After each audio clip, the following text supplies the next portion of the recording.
Hi, welcome to Gene Keys with Monifa, your path to vocal superpower. So, I'm starting this series for a few reasons, and the biggest one really is because I love the Gene Keys and I wanted to share it with my audience. But the series for me is also a place where I get to do a deep dive on each key and how it pertains to different energy streams, so the different lines in our life through the sphere of purpose. So it was really important to me to pick something specific so that I could study something specific. It would take an age for me to do each of these in each sphere and all of that kind of thing. The purpose sphere is really a place where we can kind of talk about the meaning behind and um, the culmination of the energy of each key in a way that can be immediately applicable to how it can serve the world. I also know that just studying the different keys, like most ancient knowledge, wisdoms of humanity, of our personalities, of our archetypes, of our ways of being, the more you learn, the more compassion you have for each key. These next two sets that we're going to do are are very deep. They're very deep, and such a tenderness to the next two keys. I just want to remind everybody that that it is really, there's nothing wrong, right? There's nothing that's bad in any of this, and it's really how we decide to live forward and how we are perceiving it that is going to really depend on how much you get to use this beautiful gift in your own life and speak to it in your own high vibration. Because as we all know, and as in all of these methods of kind of typing, they're all a part of us. It's a part of being human to have any of these energies. So it's for all of us, right? Each key is for all of us, okay? Never disregard a key and never disregard your shadow. Like there's nothing wrong with the shadow. It is a low frequency, but it's magic as it points us directly into the highest possibility for our energy. So there's nothing to shy away from there. We are starting with the purpose sphere because it's the purpose. It's why you're here. It's what you're made of. It's how I see it. The gene keys are literally pointing to the DNA structure, the amino acid that is the energy that makes up your being, this energy, right? And so, like, there's no better way to start really exploring. But if you want to do the full golden path, it actually starts in a different area, and takes you through an activation sequence, a Venus sequence, which is about relationships and love, and then a prosperity sequence. A quick caveat. This is how I'm presenting myself to a gene key at any given time. Every time I picked up a gene key, it means something a little different to me. I get a gem every time I do one, and each time I see something different, especially if I have somebody different in front of me, because that story may play out a little differently, and my intuition tends to pick up on that. But also, it's just a deeper exploration of what is, right? And so each time I feel like I get wiser, each time I revisit one of the keys, right? So what I want you to know is that you need to apply your own stories. That's what's going to make this extra special for you. The Gene Keys is not about just knowing your profile and somebody telling you what to do and you know, you following what they said. The Gene Keys is positioned, Richard Rudd made it so that you will take your own stories and see how it's correlated in your life and be able to see your shadow playing out in the stories in your life and see the story of your genius that is becoming in the same stories, right? So you want to take this information and then think about it to yourself. Have I ever seen myself play this out? So even if you don't know your profile yet, you can already gain like great wisdom just because, again, all of this energy is within us. Just some are going to show up as stronger for you than others, right? You're just going to be one where you're going to just be like, oh my gosh, that's my entire life right there, right? And that's probably going to be one of your purpose spheres. No, you only have one, but your purpose sphere. So, enjoy it. Enjoy it. What is your vocal superpower? Something you should know is that I did create the vocal superpower chart. It is an amalgamation predominantly of the gene keys, but also of Western astrology and human design. And so I consider them all when I'm looking at the Vocal Superpower chart. And the reason why I decided to put it together is because I wanted something that spoke directly to the energy that was trying to live through us as human beings in the work that we do, in our voices. And when we look at that, it just really points to the things that are trying to come through us, what motivates us to persevere, even in our most challenging times, and what really lights us up, what makes us authentic, what makes us yummy to the people that we are talking to, right? And memorable, right? Authentically memorable. So not trying to be somebody else's version of memorable, I think is a very important part of the Vocal Superpower chart. So if you are ever interested in delving deeply into your voice and how you are self-expressing the energy that you came into the world with, please go ahead and click in the link below for the Vocal Superpower chart, and I would love to see you there. So key 5, we have the shadow of impatience, the gift of patience, and the city of timelessness. So this is one of, I think, the deep keys. We're really talking about the entire code of human being, but also beings of life, of all life that has been created in the universe and on this planet. And so it can be seen, the essence of this energy can be seen as the great digital library of consciousness in form. That is how Richard Rudd describes it. And it speaks to the fact that he uses DNA as a direct correlation, right? So if you think of the different keys, each of them have an amino acid correlation and or are a start or stop codon. And so it's just this acknowledging that we are all made up of these parts, these building blocks of life, right? And the fifth key is really pointing to the ability to know the information or the code for life, right? And that it happens in a rhythm. And when we are allowing that rhythm to speak to us, is creating a sense of pulse, right? Of liveliness.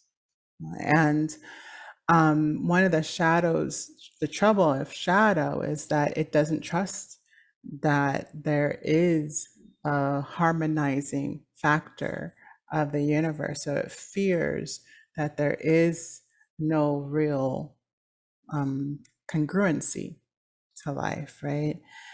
Um, and all of the keys shadows are based on some kind of fear and or anger. And most of us know anger is a form of fear. It's usually some kind of fear is behind our anger.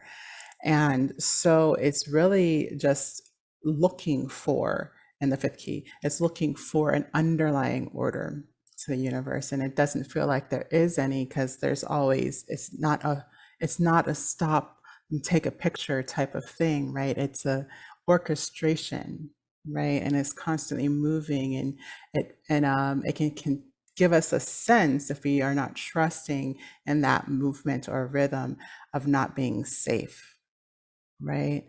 And so this is about having a sense of natural timing and trusting nature's or the universal rhythm of timing.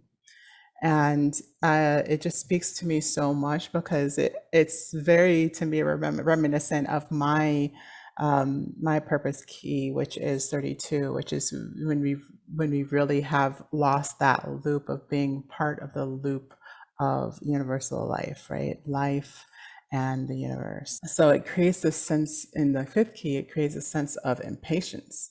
And a lot of our kind of modern ways of being, we are used to being impatient. We expect people to be impatient, especially successful people. Like they have less patience in line. They don't want to wait. They expect immediacy and efficiency and now. Everything's about getting it done, right? This is in the shadow. We're talking low frequency there. So we're seeing that there could be something more than impatience and being agitated to make something happen. And whenever we're feeling that impatience, it's just the sense of being out of time, like we are running out of time, that we are behind, that we're not where we should be, that life or nothing is as it should be. So so it's coming from this kind of mental continuum of and being as in most low frequencies is we're kind of stuck in a thought pattern that is telling us there's something wrong or we are wrong or we got to fix something. Yeah, so what we want to do here is just first acknowledge that there's nothing wrong. And I know for a lot of people who haven't had a lot of high vibrational experiences, especially when I was starting, that's a hard statement to take, right? There's nothing wrong. We can point out several things that would be very contrary to that statement. Um, and yet, when we are tapped into universal timing, and for me, that's one of the reasons why astrology attracts me so much, is because it taps me into universal timing. So when I know something's a little off or I'm feeling challenged in a certain area, I can look at astrology and know that I'm not the only one. The world is being challenged. We are all, doing an internal landscape check and seeing what's up for us right now. We are questioning our lives, ourselves, our makeup, and what is important, right? But when we are out of the connection of the rhythm of life, then our breath gets reconstricted and our nervous system gets overactive. And it's just kind of this sense of deep the agitation. And and it really comes from being stuck in this idea of past, present, or future, that we are, when we are subject to time and running out of it. And the programming partner for this key 5 is 35. Okay, so it's the shadow, and 35 is of hunger. So it creates this hunger of feeling secure because you're feeling insecure and off balance because we're not connected into what's real in that regard. When we are having this come up, we want to come back to our breath.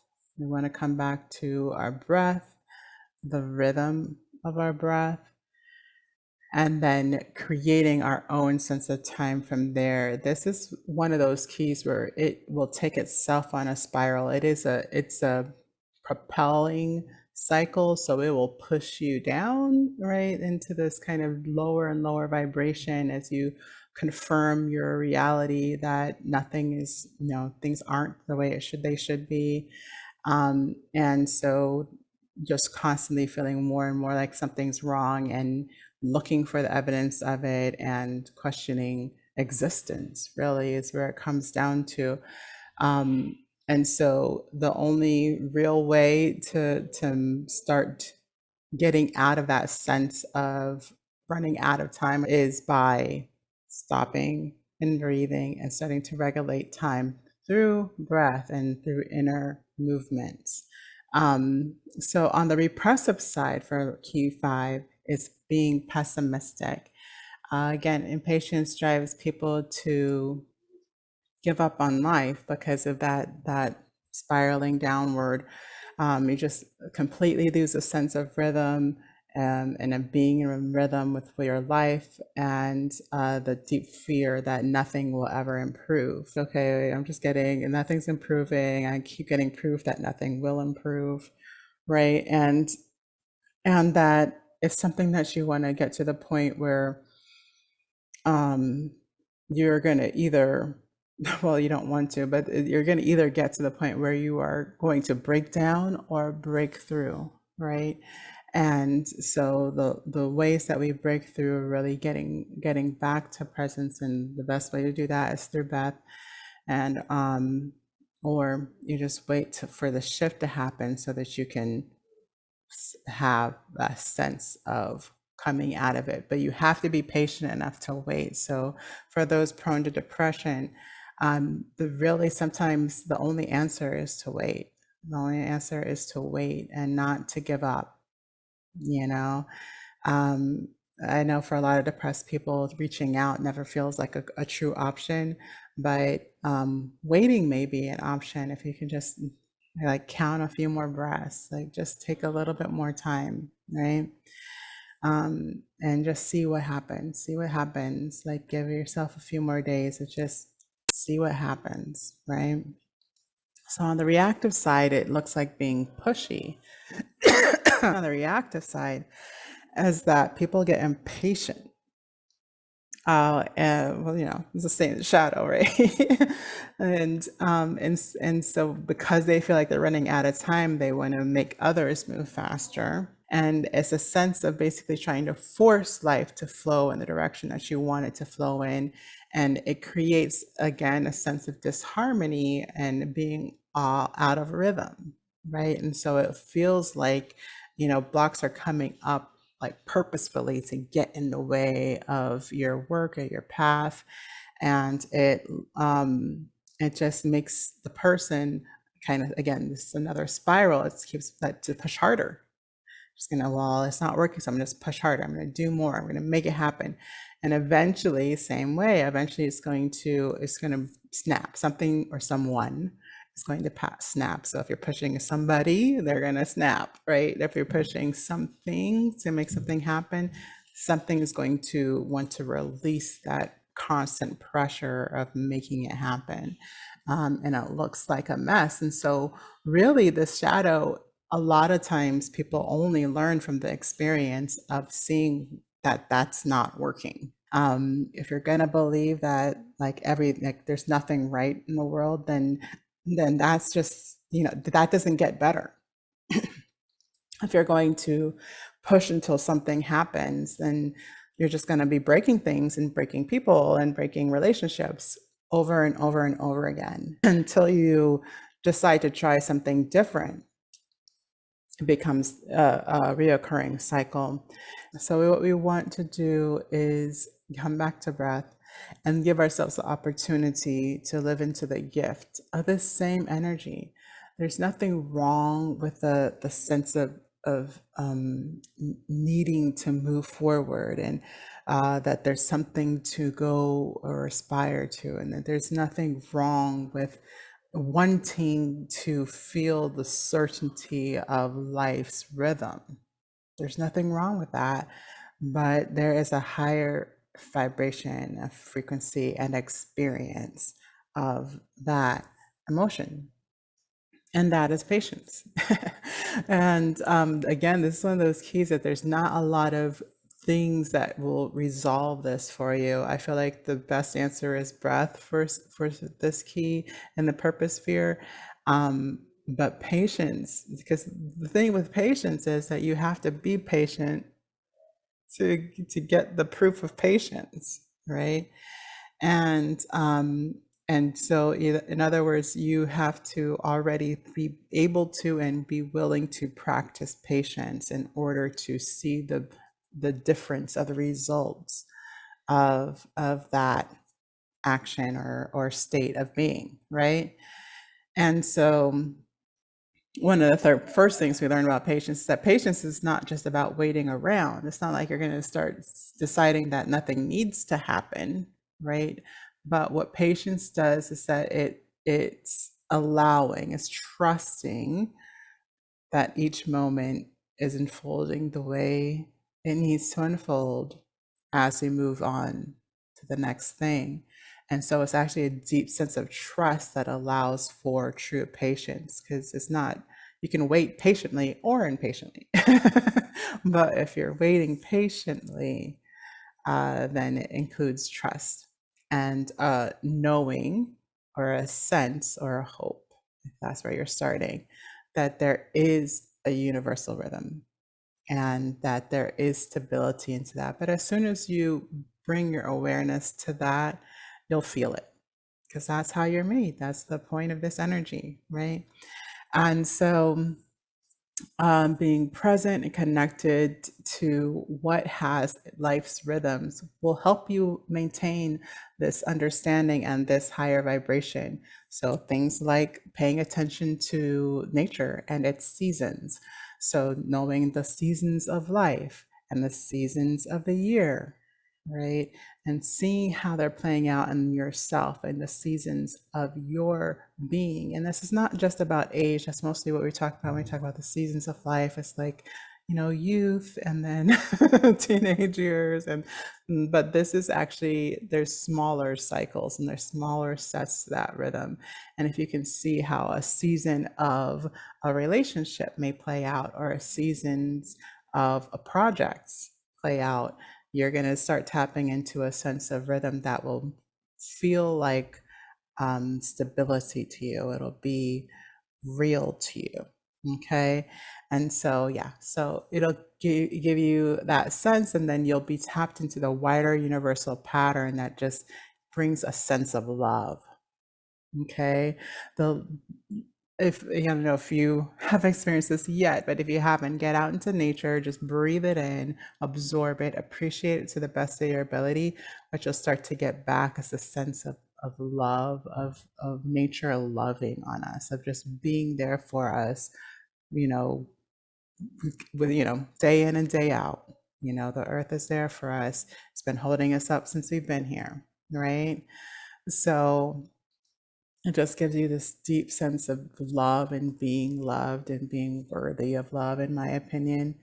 And when you can delve into that energy, if you've ever been in love with another person, you'll know what that creates, right? It creates this sense of being at a time, like kind of this warm glow, and that like everything's okay, and that everything might not look okay yet, but we're on the way to being super okay, right? If you've ever been in love, you know that that's what will bring that beauty into to high realization for you.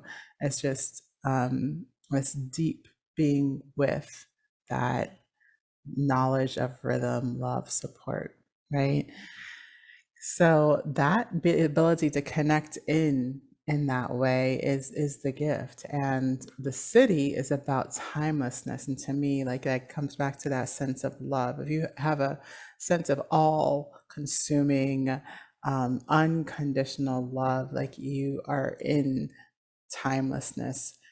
How it's broken down is, Richard Rudd uses this quote called "hitting the speed of being" for a city, the city of timelessness. And to me, it's like, like even before I what that meant, right? I was in, like, yes, hitting the speed of being. And it's kind of this idea that DNA, like the DNA is the information of, or like, how we are and why we are and what we become, right? And all of life is made up of different forms of DNA, right? It's that information is not the end all be all. So that information, even though we can decode the code, right, we can figure, and that's what we try to do, is especially in medicine, right? We try to figure out life through, how to be healthy, how to end diseases, how to make diseases never happen.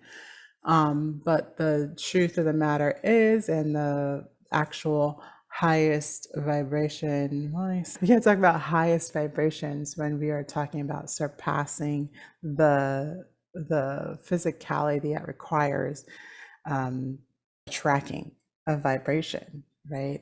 And that's where the city of timelessness is going, um, because the goal is not to work with code or work with information or work with only the materials that are, but to transcend them. Yeah. And so when you transcend them, you're allowing for higher frequencies of light and vibration, and they will actually start coming in periodically over time.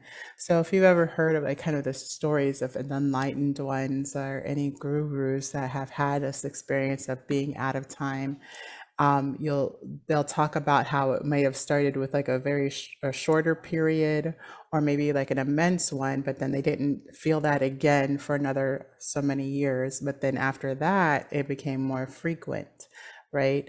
And so it's kind of this cycling, this periodical cycling that will speed up the more you experience it, and the body takes on the increased light of the higher vibration and moving into that experience of increased light frequencies. Um, and so they will speed up until um, the light dissolves time, and you become pure being. So yes, I love it. DNA, uh, the point of that is to hit the speed of being, right? To transcend the DNA itself.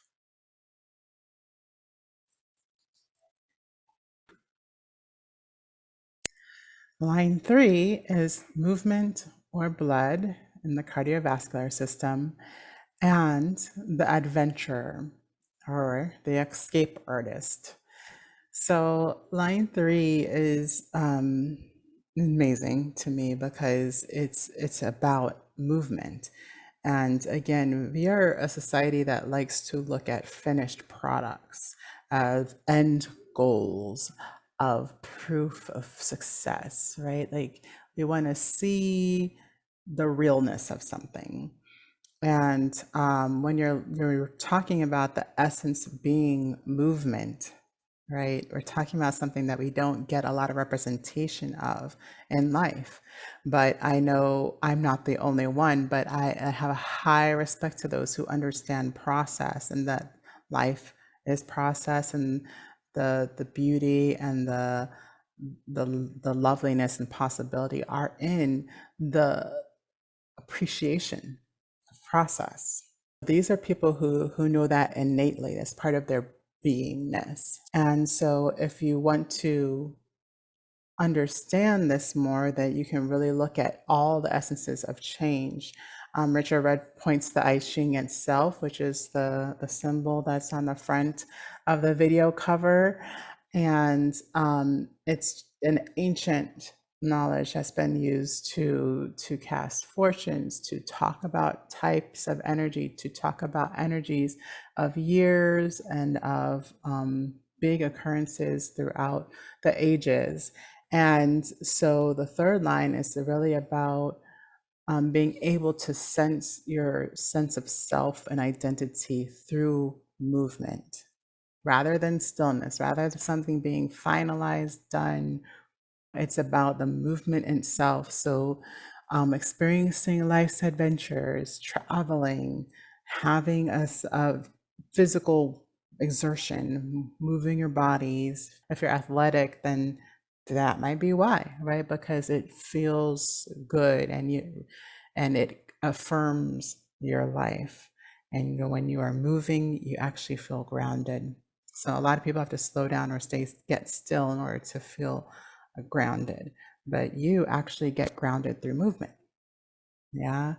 And as you move and physical exercise and exert yourself, you get in tune with life's rhythms.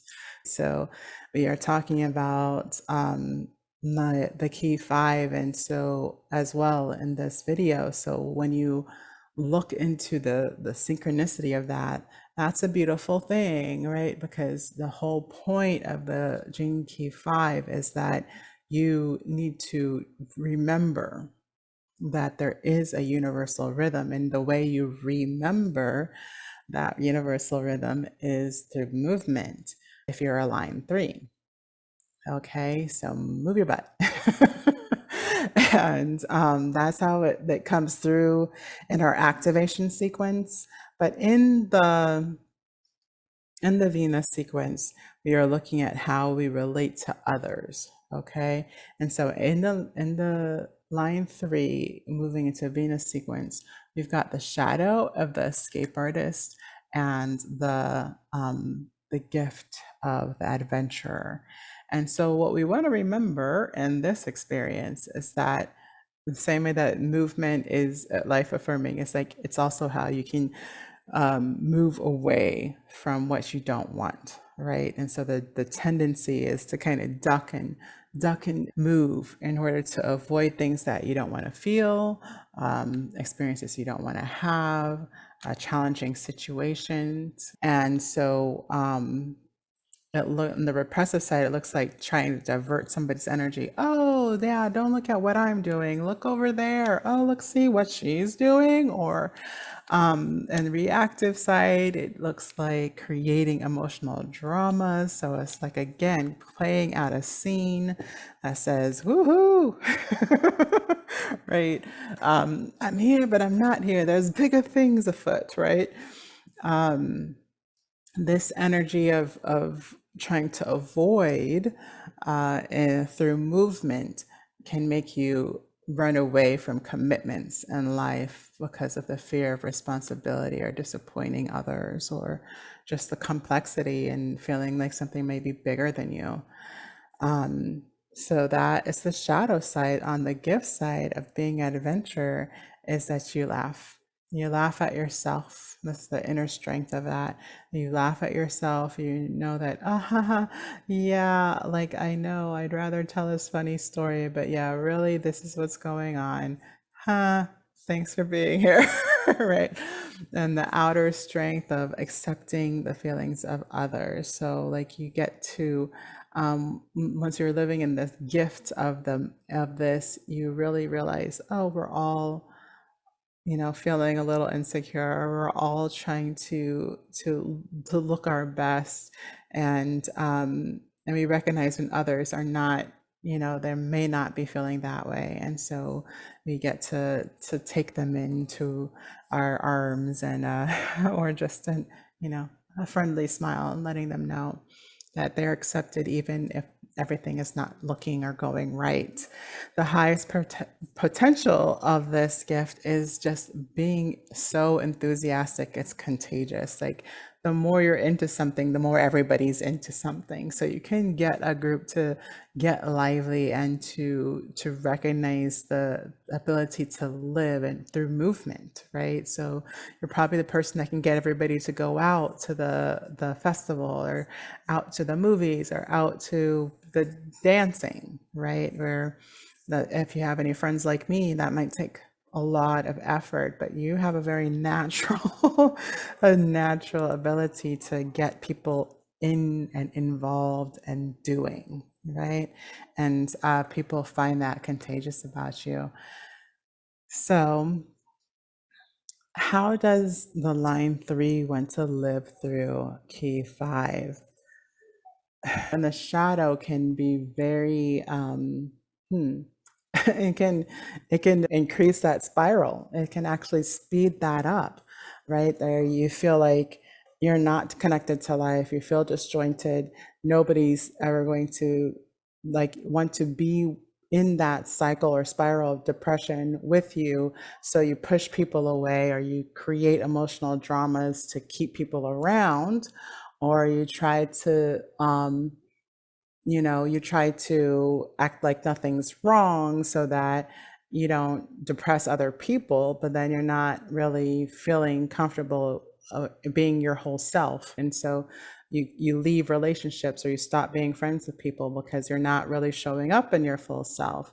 It can look like running away from, or leaving jobs, or leaving jobs, leaving relationships, leaving situations because you feel like there must be something wrong and nobody's noticing what's wrong and nothing will ever be right. So I'm not going to stick around to find out what's next, right? And the gift and the living it through to the gift, this looks like laughing it off, going to the park, and maybe you were the one being so enthusiastic to get into life that you led the beach day in high school, right? Like it's nice outside. Let's go, right? And so inviting everybody was invited to beach day. It was kind of the most inclusive possible activity in high school, right? Because everybody was welcome. There's nobody that's not welcome to the beach. It's the beach. Anybody can go, right?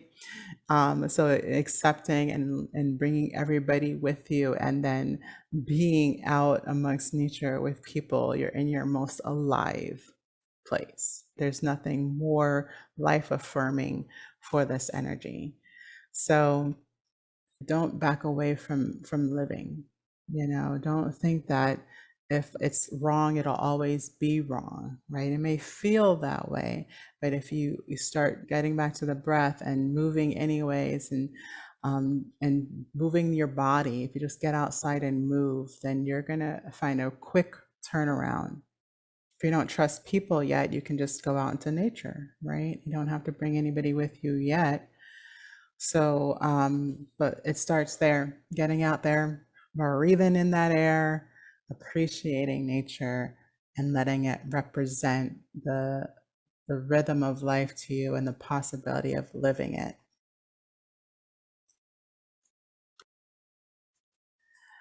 So if you're wondering, like, what order is she doing these keys in? It's definitely not numerological. Yeah, it's not. I am picking these keys based on like the first one was mine, and then the people that have submitted to get their keys read. So if you want to get your keys read for Gene Keys with their signature vibration of purpose, then just click on that link below the video in the summary and it'll take you right there. If you want to know about your gene key and chart, you can find that in the first link, which is your free profile. It's a free profile. You just go find your profile. You would look for the bottom sphere, and it'll say purpose, and then the number, the before and behind are necessary to put in your submission to get your key and line done on this channel. So I love doing these. It's a really fun way for me to join in with my community and for us to do this together, to learn together about these different energies and possibilities for humanity. So I will love to see yours there. And thank you so much for joining me today for Key 5. And I look forward to seeing you on the next one. And now for a vocal contemplation for Key 5.